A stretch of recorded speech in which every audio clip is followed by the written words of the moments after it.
Hello दोस्तों, तो कैसे हैं आप लोग? तो दोस्तों उम्मीद करता हूँ कि आप सब बढ़िया होंगे और आप अपनी तैयारी को एकदम बेहतरीन तरीके से कर रहे होंगे।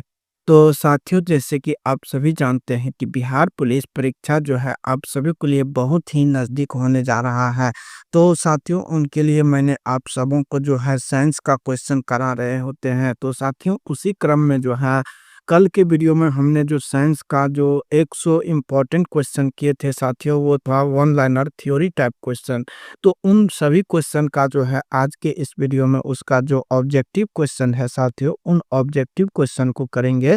आज लगभग 35 ऑब्जेक्टिव क्वेश्चन है, इनको सभी को विश्लेषण के साथ तो करवे करेंगे।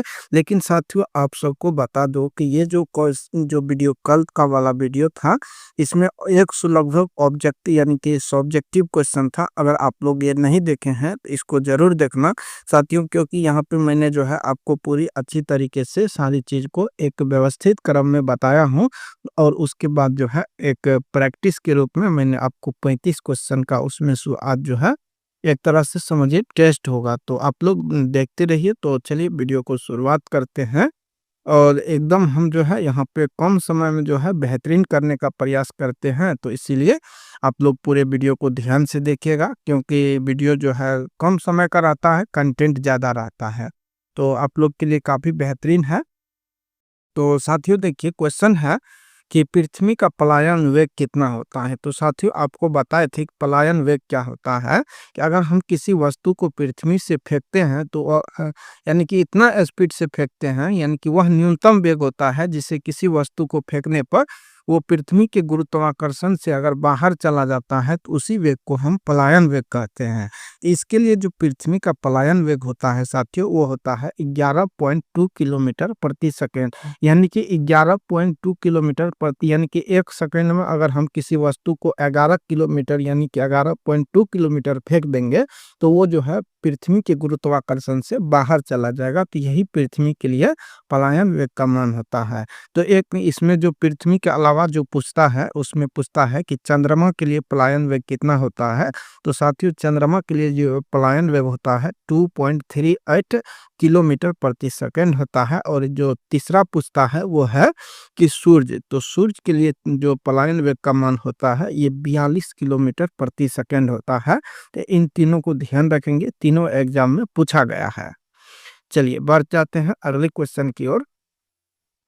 क्वेश्चन है कि जो आपेक्षिक घनत्व किससे मापा जाता है? तो आपेक्षिक घनत्व क्या होता है साथियों? तो आपको बताए थे कि जल के सापेक्ष किसी पदार्थ का जो घनत्व होता है वही क्या है? तो आपेक्षिक घनत्व है। और आपेक्षिक घनत्व को जो हम मापते हैं तो वो आपेक्षिक घनत्व घनत्व को जो है हाइड्रोमीटर से मापते हैं। किससे? हाइड्रोमीटर से। दूध की शुद्धता के लिए हम लैक्टोमीटर और हाइग्रोमीटर जो है ये आपको आर्द्रता मापने के लिए हाइग्रोमीटर प्रयोग करते हैं। और फेदोमीटर जो है ये समुद्र की गहराई के लिए हम प्रयोग करते हैं। तो साथियों, अगर यहाँ हम बात करें तो आपेक्षिक घनत्व में तो जल के घनत्व से जो तुलना की जाती है वही आपेक्षिक घनत्व है। तो जल के लिए आपेक्षिक घनत्व कितना होता है? तो आप लोग बताइए। तो जल का जो आपेक्षिक घनत्व है ये 1 होता है। बर्फ का पूछता है कि बर्फ का अपेक्षिक घनत्व कितना होता है? तो बर्फ का 0.93 होता है। और अगर हम बात करें तो लोहा के लिए जो अपेक्षिक घनत्व है, लोहा का याद रखेंगे, लोहा का अपेक्षिक घनत्व कितना होता है साथियों? तो ये होता है 7.8। कितना होता है? 7.8 होता है। और जो सबसे ज्यादा पूछा जाता है वो पूछा जाता है सोना का अपेक्षिक घनत्व कितना होता है? तो सोना के लिए अपेक्षिक घनत्व ध्यान रखेंगे 9.3 होता है। तो इन सब को याद रखना है। बर्फ के लिए 0.93, जल का तो 1 होगा, और लोहा के लिए 7.8 होता है, और सोना का यानी कि 1 यानी कि 19.3 को ध्यान रखना। आगे बढ़ जाते हैं। क्वेश्चन नंबर 3 देखिए कि द्रव का ताप बढ़ने पर पृष्ठ तनाव क्या होता है? तो साथियों, अगर हम द्रव का ताप बढ़ाते हैं तो उसका आयतन क्या होता है? आयतन बढ़ जाता है। और आयतन बढ़ने से जो है क्या होगा? तो दो वस्तु एक दूसरे से अलग होगा, और अलग होगा ये पृष्ठ तनाव यहाँ पे घट जाएगा। क्या होगा? पृष्ठ तनाव घट जाएगा। तो आंसर ऑप्शन नंबर ए हो जाएगा। आगे देखिए, क्वेश्चन है 4 नंबर की जमने पर पानी का घनत्व क्या होता है? तो अगर कोई चीज़ जमता है, जैसे जल जम जाता है, तो जल के जमने से उसका आयतन बढ़ जाता है और आपको घनत्व के लिए फ़ॉर्मूला D बराबर यानी कि घनत्व के लिए जो फ़ॉर्मूला बताए थे, वो बताए थे कि द्रव्यमान m/v होता है। यानी कि आयतन अगर बढ़ेगा तो धन घनत्व क्या है? तो घनत्व घटेगा। आयतन का यानी कि रिवर्स होता है घनत्व, तो ये घट जाएगा। तो ऑप्शन नंबर यहाँ पे बी बिल्कुल सही जवाब हो जाएगा। आगे देखिए क्वेश्चन नंबर जो है 5 है कि दाब किस पर निर्भर करता है? तो दाब के लिए बताए थे कि एकांक क्षेत्रफल पर जो लगने वाला बल है वही क्या है? तो दाब है। दाब पास्कल P बराबर F/A होता है। इसका अगर हम मात्रक की बात करें तो न्यूटन, बल के लिए मात्रक न्यूटन होता है और मीटर यानी कि क्षेत्रफल के लिए मीटर स्क्वायर होता है। इसीलिए बल का मात्रक न्यूटन प्रति मीटर स्क्वायर हो जाएगा और इसी न्यूटन प्रति मीटर स्क्वायर को हम पास्कल भी लिखते हैं। तो यहाँ पे पूछता है कि दाब किस पर निर्भर करता है? तो ये बल पर भी निर्भर करता है और जो है यानी कि क्षेत्रफल पर भी निर्भर करता है। तो आंसर ऑप्शन नंबर सी हो जाएगा, याद रखना। चलिए साथियों बढ़ते हैं अगले क्वेश्चन की ओर। क्वेश्चन है कि सूर्य के लिए पलायन वेग। तो अभी बताए हैं कि पृथ्वी का पलायन वेग 11.2 किलोमीटर प्रति सेकंड होता है। यहाँ पे घंटा है लेकिन घंटा गलत होगा। 11.2 किलोमीटर प्रति सेकंड ये पृथ्वी का होगा और 42 किलोमीटर प्रति सेकंड जो है ये किसका है? तो सूर्य का है। तो इसको याद रखना साथी। चलिए बढ़ते हैं अगले क्वेश्चन की ओर। क्वेश्चन है कि दूध से क्रीम निकालने पर घनत्व क्या होता है? तो दूध से क्रीम निकालते हैं तो साथियों क्या होता है कि जो उसका क्रीम निकालने पर घनत्व जो है क्या होता है? तो बढ़ जाता है। इसका कारण क्या है कि जैसे दूध से हम क्रीम निकाल लेते हैं तो उसका जो है द्रव्यमान जो है बढ़ जाता है, जिसके कारण उसका घनत्व भी क्या होता है? बढ़ता है। तो इसको याद रखना। आगे देखते हैं क्वेश्चन है कि दूध की शुद्धता किसमें मापी जाती है? तो अभी बताए हैं कि दूध की शुद्धता मापने के लिए हम लैक्टोमीटर का उपयोग करते हैं। किसको? लैक्टोमीटर का। अगर हम बात करें बेरोमीटर की तो बेरोमीटर क्या है? तो जो वायुमंडलीय दाब है साथियों, वायुमंडलीय दाब से बेरोमीटर को मापते हैं। तो याद रखना। अगला क्वेश्चन देखिए कि घनत्व का मात्रक क्या होता है? तो घनत्व का मात्रक आप लोग घनत्व D बराबर फॉर्मूला होता है यानी कि घनत्व द्रव्यमान बटे क्या हो जाएगा? एकांक द्रव्यमान में जो वस्तु का आयतन है उसे ही हम क्या कहते हैं? एकांक आयतन में वस्तु के द्रव्यमान को घनत्व कहते हैं। तो द्रव्यमान के लिए यहाँ मात्रक क्या हो जाएगा? केजी और आयतन का मीटर क्यू होता है। तो केजी प्रति मीटर क्यूब। तो आंसर याद रखना किलोग्राम मीटर प्रति क्यूब होता है। आंसर यहाँ पे लगा लीजिए किलोग्राम मीटर प्रति क्यूब। आगे बढ़ते हैं क्वेश्चन नंबर देखिए 10 है कि हाइड्रोमीटर और लैक्टोमीटर किस सिद्धांत पे कार्य करता है? काफी इंपॉर्टेंट है। तो साथियों हाइड्रोमीटर और लैक्टोमीटर जो है ये पलवन के सिद्धांत पे कार्य करता है। किस पे? पलवन सिद्धांत पे। अगर हम बात करें डॉपलर सिद्धांत की तो ये किससे संबंधित है? तो ये ध्वनि से संबंधित है। किससे? ध्वनि से संबंधित है। और पास्कल और बर्नौली थ्योरम जो है ये नेक्स्ट अगले वीडियो में आप सबको बताएंगे। तो साथियों चलिए बढ़ते हैं अगले क्वेश्चन की ओर। क्वेश्चन है कि जब बर्फ शुद्ध जल में तैरती है तो उसका कितना भाग पानी के ऊपर रहता है? तो कल की वीडियो में बताए थे साथियों कि इसका 1/10 भाग पानी के ऊपर तैरता है। तो आंसर ऑप्शन नंबर डी याद करेंगे। आगे देखिए क्वेश्चन नंबर 12 है कि समुद्र तल पर औसत वायु दाब कितना होता है? काफी मोस्ट इंपोर्टेंट है। तो समुद्र तल पर जो औसत वायु दाब है साथी ये 76 सेंटीमीटर होता है। कितना? 76 सेंटीमीटर आपको याद रखना। आगे बढ़ते हैं क्वेश्चन नंबर देखिए 13 है कि 13 नंबर क्वेश्चन है कि मात्रा बदलने पर किसमें कोई परिवर्तन नहीं होता है? यहाँ मान लीजिए एक बर्तन है जिसमें पानी 1 लीटर भरा हुआ है। यहाँ तक पानी भरा हुआ है 1 लीटर और इसका जो है भरा हुआ है और फिर 1 लीटर पानी इसमें डाल देते हैं। तो यहाँ पानी कितना हो गया? 2 लीटर हो गया। लेकिन इसमें जो जो डेंसिटी 1 लीटर में होगा वही डेंसिटी यानी कि 2 लीटर में भी होने वाला है। इसीलिए इसका घनत्व जो है घनत्व में कोई परिवर्तन नहीं होता है, क्योंकि इसका द्रव्यमान जो है किसी भी वस्तु का द्रव्यमान फिक्स यानी कि नियत रहता है, वो स्थिर रहता है। इसी कारण घनत्व में कोई परिवर्तन नहीं होता है। इस चैप्टर का एक महत्वपूर्ण जो है कि घनत्व बराबर जो है, घनत्व बराबर आप लोग जानते हैं कि द्रव्यमान बटे क्या होता है, द्रव्यमान बटे आयतन होता है, यानी कि आयतन, इसको हम लिखते हैं आयतन, यानी कि भी। तो यानी कि कहने का मतलब है कि अगर घनत्व किसी वस्तु का बढ़ेगा तो द्रव्यमान भी क्या होगा, बढ़ेगा। घनत्व घटेगा तो द्रव्यमान भी घटेगा, लेकिन घनत्व बढ़ेगा तो द्रव्यमान आयतन घटेगा, आयतन बढ़ेगा, द्रव्यमान घटेगा, क्योंकि ये दोनों रिवर्स होता है और ये दोनों जो है प्रोपोर्शनल टू समानुपाती होता है। तो इसको आप लोग ध्यान रखेंगे साथी। और यहाँ पे आंसर ऑप्शन नंबर सी या हो जाएगा।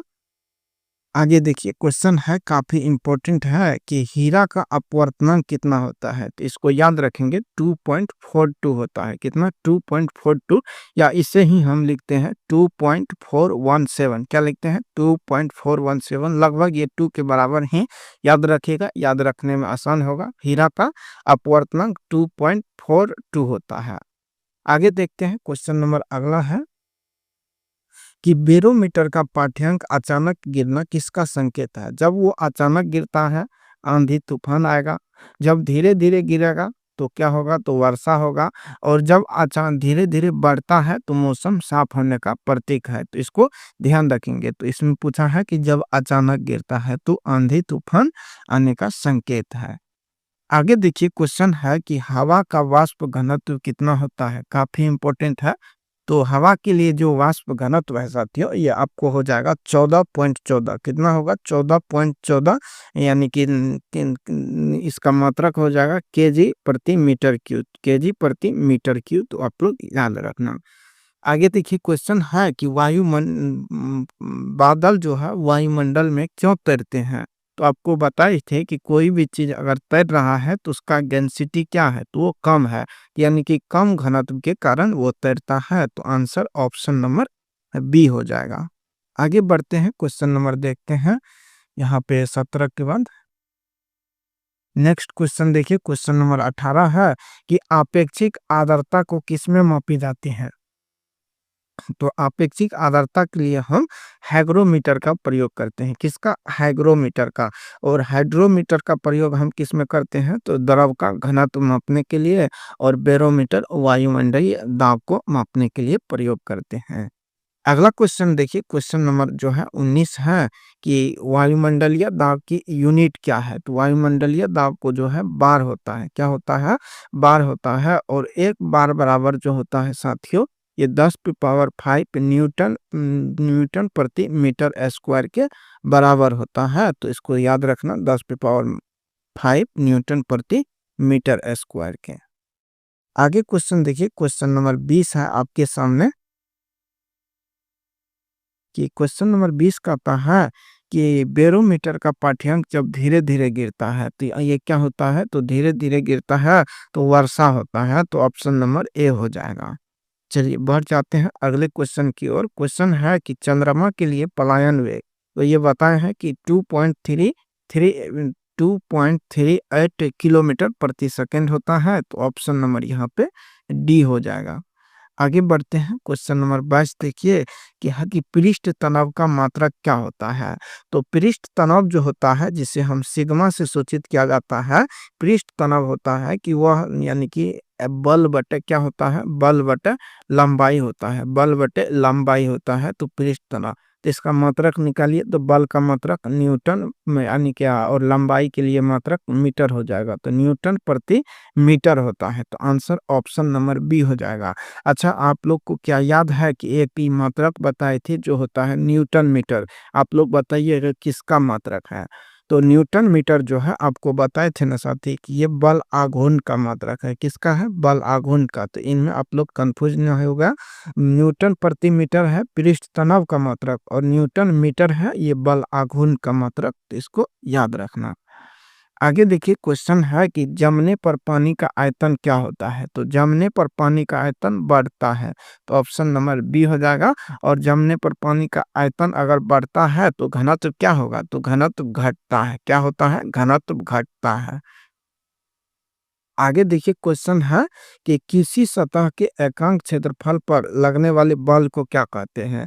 तो एकांक क्षेत्रफल यानी कि ए बट्टे एफ, यानी कि ये फॉर्मूला किसका है? तो साथियों ये दाब का है। तो आंसर ऑप्शन नंबर बी हो जाएगा। आगे बढ़िए क्वेश्चन नंबर 25 देखिए कि पहाड़ी पर खाना बनाना कठिन होता है, कारण क्योंकि वहां पर वायुमंडलीय दाब कम होता है और जिसके कारण क्वथनांक भी क्या होता है? घट जाता है। तो आंसर ऑप्शन नंबर ए बिल्कुल सही जवाब होगा। आगे बढ़ते हैं क्वेश्चन नंबर देखिए 26 है कि दाब के लिए बीमा पूछा है। तो दाब जो है आपको बताए हैं कि दाब P बराबर फॉर्मूला याद करेंगे फिर से एक बार। तो बल बटे क्षेत्रफल F बटे A होता है और बल के लिए बीमा बताए थे कि ML T माइनस क्या होता है? T माइनस 2 बटा A, यानी कि क्षेत्रफल का बीमा होता है L2। तो ये 2 जो है ऊपर जाएगा तो आंसर हो जाएगा ML माइनस 1 T माइनस 2 हो जाएगा। तो हमारा आंसर क्या हो जाएगा? ऑप्शन नंबर यहाँ पे इसको ध्यान रखिएगा, ML-1 T-2 को। चलिए आगे बढ़ते हैं क्वेश्चन नंबर 27 है कि जब एक गैस के पात्र में दबाव को बढ़ाया जाता है तो उसका द्रव्यमान क्या रहता है? तो द्रव्यमान जो है किसी भी अवस्था में वो स्थिर रहता है। क्या रहता है? स्थिर रहता है। तो ऑप्शन नंबर यहाँ पे सी एकदम सही जवाब होगा। अगला क्वेश्चन देखिए कि जल का घनत्व अधिकतम होता है। तो ये 4 डिग्री सेल्सियस पर जल का घनत्व अधिकतम और यहाँ पे आयतन न्यूनतम रहता है। तो इस पॉइंट्स को ध्यान रखना साथी। अगला है कि बर्फ पानी से भरे गिलास में बर्फ का टुकड़ा तैर रहा है। बर्फ पिघल जाने पर जल स्तर में क्या परिवर्तन होगा? तो साथियों जल स्तर में कोई परिवर्तन नहीं होगा। तो ऑप्शन नंबर सी हो जाएगा, समान रहेगा। अगला क्वेश्चन देखिए कि बेरोमीटर का पाठ्यांक जब धीरे धीरे ऊपर चढ़ता है तो ये किसका हो जाएगा? तो मौसम साफ का प्रतीक है। तो ऑप्शन नंबर ए यहाँ पे सही जवाब हो जाएगा। अगला क्वेश्चन देखिए कि पलायन वेग और कक्षीय वेग होता है। तो पलायन वेग जो है कक्षीय वेग का √2 गुना होता है। तो ऑप्शन नंबर यहाँ पे सी हो जाएगा, √2 गुना। इसको याद रखना। क्वेश्चन पूछा है कि एक बार बराबर होता है। तो ये बताए है ना साथी कि 10 पे पावर 5 न्यूटन मीटर के बराबर होता है। किसके? न्यूटन प्रति मीटर स्क्वायर के बराबर होता है। आगे देखिए क्वेश्चन नंबर 33 है कि द्रव में अशुद्धि या नमक मिलाने पर द्रव का पृष्ठ तनाव क्या होता है? तो जैसे ही द्रव में अगर हम अशुद्धि या नमक मिलाएंगे तो उसका पृष्ठ तनाव जो है बढ़ जाता है। तो ऑप्शन नंबर यहाँ पे बी बिल्कुल सही जवाब हो जाएगा। आगे देखिए क्वेश्चन नंबर 34 है कि हीरा का अपेक्षित घनत्व कितना होता है? काफी मोस्ट इम्पोर्टेंट है। तो हीरा के लिए जो अपेक्षित घनत्व है 3.52 होता है। तो इसको याद रखना। आगे देखिए लास्ट और अंतिम क्वेश्चन है कि एक तैराक को समुद्र के जल में तैरना आसान होता है। कारण क्या है साथियों? कि समुद्र का जल का जो डेंसिटी है वो ज्यादा होता है मानव से। क्या होता है? समुद्री जल का डेंसिटी मानव से ज्यादा होता है, यानी कि समुद्री जल का घनत्व अधिक होता है। आंसर ऑप्शन नंबर सी हो जाएगा। क्या होगा? सी नंबर बिल्कुल सही जवाब होगा। तो साथियों ये सभी जो है सारे मोस्ट इम्पोर्टेंट क्वेश्चन था। कैसा रहा कमेंट बॉक्स में आप सब जरूर बताइएगा। और जो ये 35 क्वेश्चन था, आप लोग इन क्वेश्चन में से कितने क्वेश्चन को किए हैं ये भी आप लोग जरूर बताइएगा साथियों। और अगर आप लोग को पसंद आया है तो वीडियो को एक लाइक जरूर करना और चैनल पर न्यू है सब्सक्राइब कर लीजिएगा। तो साथियों थैंक यू, जय हिंद।